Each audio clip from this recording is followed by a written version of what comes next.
Il y a au moins 3 noms, ce que l'on sait sur ces ex-compagnes de Bertrand Cantat qui ont choisi de garder le silence. Combien de femmes ont-elles subi la violence de Bertrand Cantat? Cette question, Anne-Sophie Djan, co-réalisatrice du documentaire de Rockstar Tueur, Le cas Cantat, disponible sur Netflix, se pose la question. Elle a enquêté et y a apporté quelques éléments de réponse qui font froid dans le dos. Anne-Sophie Djan est une des co-réalisatrices du documentaire de Rockstar Tueur, Le cas Cantat, disponible sur Netflix, plateforme où cette mini-série rencontre un grand succès. Depuis des années, la journaliste est devenue une sorte d'experte de l'affaire Cantat. Elle s'est rendue à Vilnius où Marie Trintignant a subi les coups de Bertrand Cantat, elle en est décédée en 2003, a dormi dans l'appartement qui se situe au-dessus de celui où s'est déroulé le drame, a enquêté longuement sur l'affaire et plus globalement sur le chanteur. Si le documentaire permet de voir comment le regard sur l'affaire Cantat-Trintignant a évolué, le leader de Noir Désir est passé de l'artiste maudit qui commet un crime passionnel à celui de meurtrier. Il a mis aussi en lumière la violence du chanteur envers les femmes. Car Marie Trintignant n'est pas la seule qui souffert de sa violence.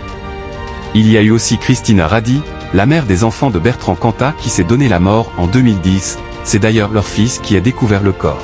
Dans le documentaire, on apprend aussi que d'anciennes petites amies de Bertrand Cantat auraient aussi subi des violences. La journaliste rappelle son enquête publiée en 2017 dans Le Point, sur l'omerta autour de Bertrand Cantat.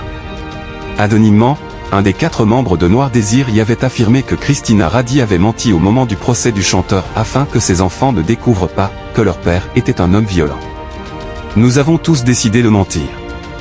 Nous étions tous sous son emprise, expliquait le membre du groupe.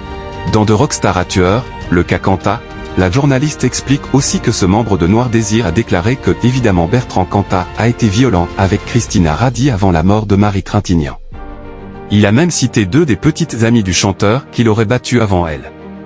En 1989, Cantat aurait essayé d'étrangler une d'entre elles. Certaines anciennes petites amies de Bertrand Cantat auraient subi sa violence. Combien de femmes ont-elles été victimes de Bertrand Cantat? Cette question hante Anne-Sophie Djan. Certaines de ses ex-compagnes n'ont jamais témoigné, ni à la police ni à personne. Il y a au moins 3 noms qui reviennent. Peut-être qu'elles n'ont pas été victimes, mais elles n'ont jamais dit que ce n'était pas vrai. Elles ont juste refusé de parler, déclare-t-elle pour Le Point. Du côté du rocker, c'est le silence total.